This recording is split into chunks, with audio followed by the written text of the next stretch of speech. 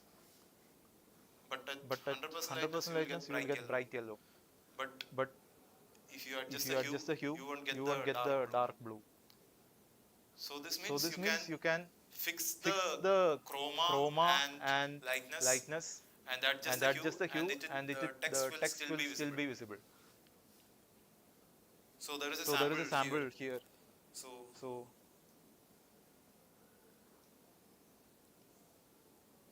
if I am setting the lightness to here, every hue will be visible. If I am reducing the lightness, every hue appears to be same. There is no yellow standing bright or blue standing very dark like that. So I told you why is it.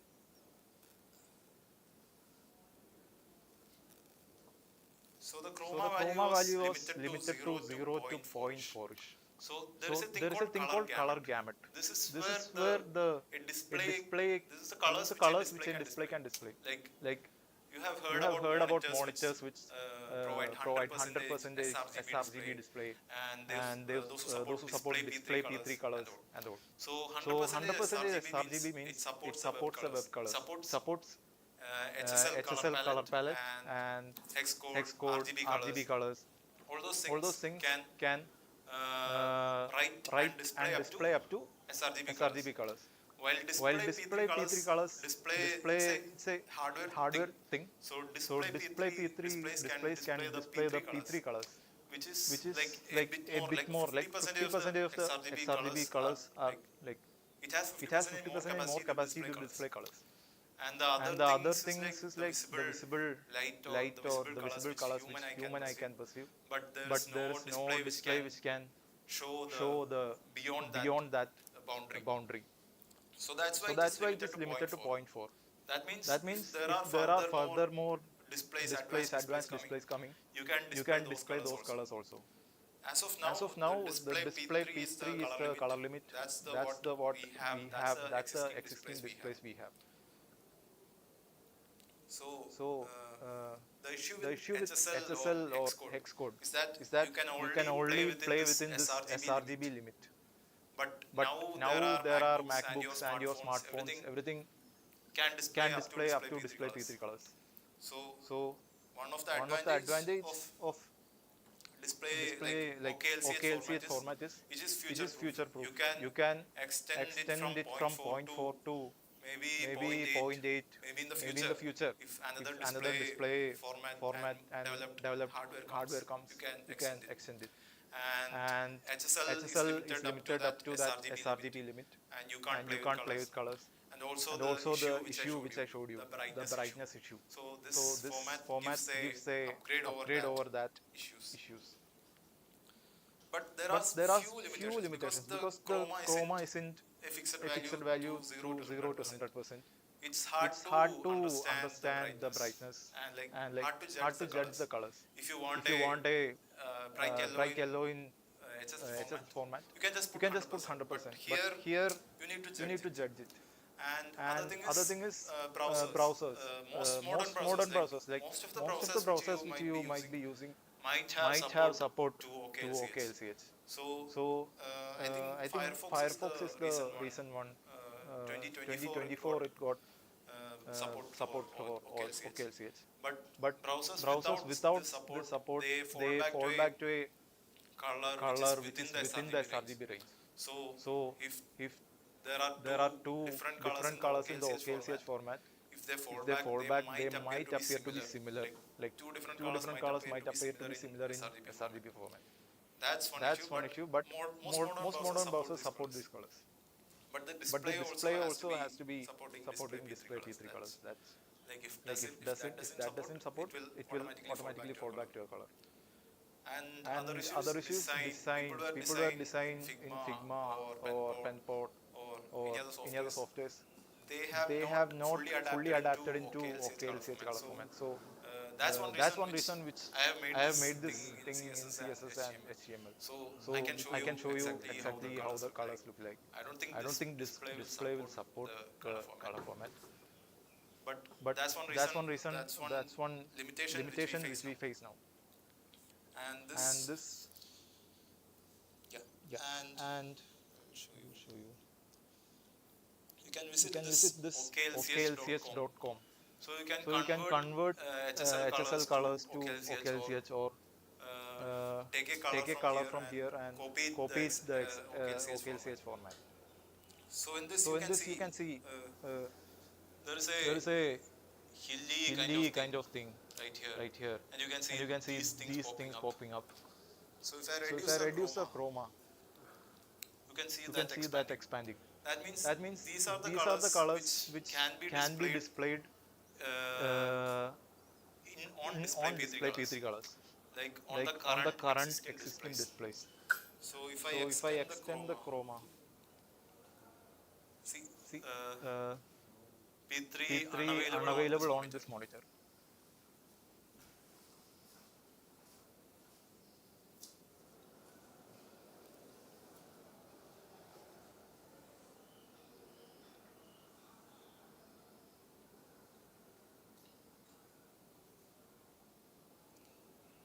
Yeah, so this monitor doesn't support P3 colors. So in my laptop it supports P3 colors. So it will show two boxes where it will show the display P3 color and it will show the fallback color.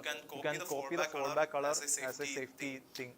Like you put the OKLCH and also put the fallback in the code just to be safe.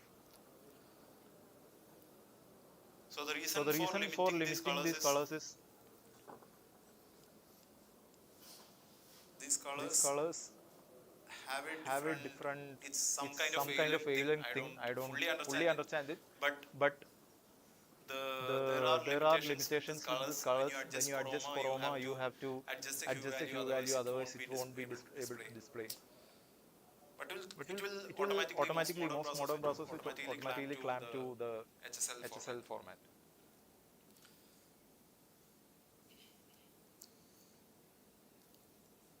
Yeah, that's it. So if there is any questions, please.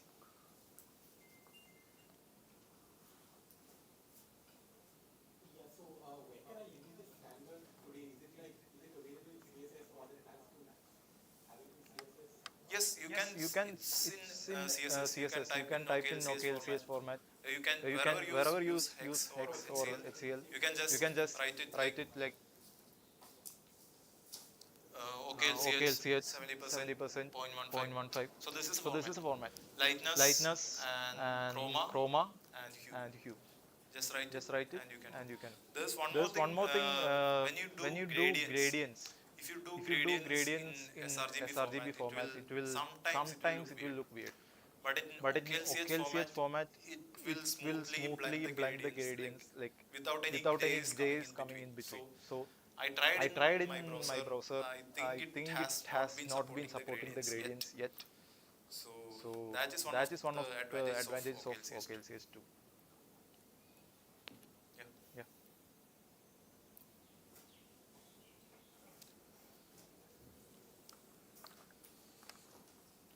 All right.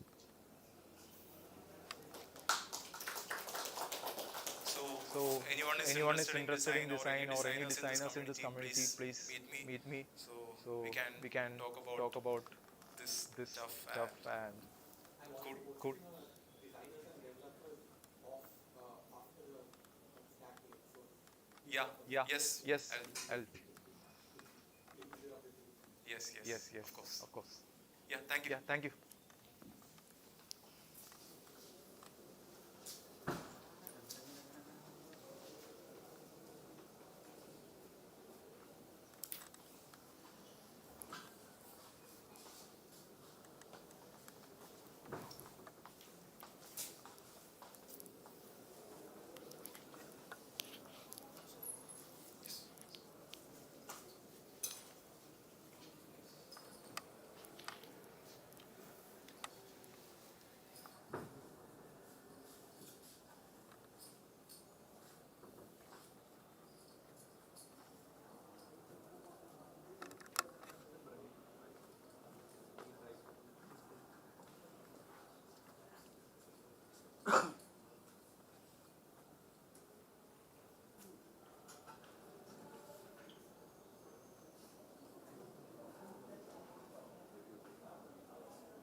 So I will start. Hey, hi. Good morning, everyone. Myself Sandeep. I am from the Taksha team. We are incubated by Indian Institute of Science, supported by Hard Park. Hard Park is AI and Robotics Technology Park from IISc Bangalore and Department of Science and Technology (DST). So they are funding us, and is the incubation also from the IISc. So the Taksha, the open source factory operating system. So before studying, I will just explain why, what problem we are solving. Why Taksha? The Taksha is basically, it is an intersection of, manufacturing companies, the open source, and Indian uh, 5.0 manufacturing. So basically, what is happening in India, like manufacturing, if you compare China, so we are not that much, in the production wise also. But China, other countries are very far ahead. So basically, the problem is we are not digitizing the manufacturing companies. There is a lot of that distraction in the PLCs. If you imagine how many are from the manufacturing companies here? No. Okay. Like so you know like how manufacturing works, like a car manufacturing, a bike manufacturing, a mobile manufacturing. Okay, so I will give you an example. Like so any manufacturing companies, if you take PCB manufacturing, electrical vehicle manufacturing companies, there'll be different lines, different units. So for example, Toyota is there, Toyota Japan unit will be there, Toyota Chennai unit will be there. So basically, Tamil Nadu has more manufacturing, factories, I can say. The problem is what legacy we have. Like we have very behind is when compared to digitization of the manufacturing companies. We have the data. Like if you go to any small or big manufacturing companies, they have a lot of PLCs. The PLC controllers they have, the data is present. Unfortunately, but data is, it is fragmented, it is scattered. So it is, the data is not helping us, to find a solution using the data. So the why, as I mentioned, I'm going to explain here. The fragmented machine data. So the equipment from different vendors, as I mentioned, the PLC from the Mitsubishi, the PLC from different vendors will be there. The data is scattered. So then they have a multi-protocol chaos. Like the protocol, different manufacturing companies have different protocols. For example, Mitsubishi support different protocol. The OPC support. Then another protocol like Modbus. There are different protocols.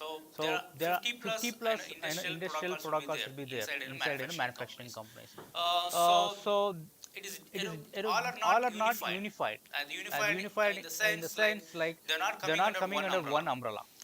That is one issue. And then we have delayed insights. Delayed insights in the sense, the when we are reporting what exactly finding the root cause, the already the production will be stopped for a day or a week. It will be huge loss for the companies. Another thing is, we have failed AI pilots. So AI failed because who are no, how many of you like from the AI background or working on AI, artificial intelligence? You? Awesome. So for AI, the base is data, and data should be labeled data.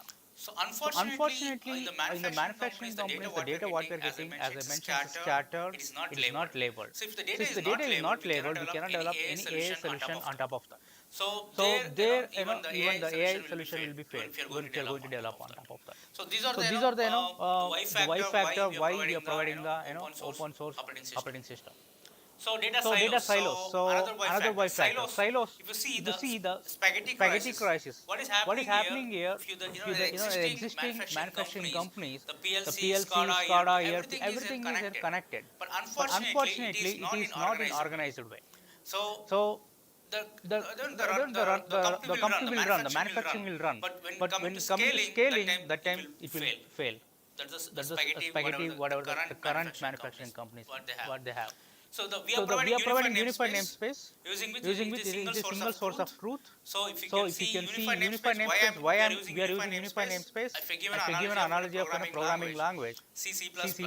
So when system is small, using C program you can make it easily you can develop. When system become huge like banking system, there we go for a C++ because it provides many features. There also the common unified namespace will be there. The same way you're providing the unified namespace for the manufacturing companies using which they can scale it.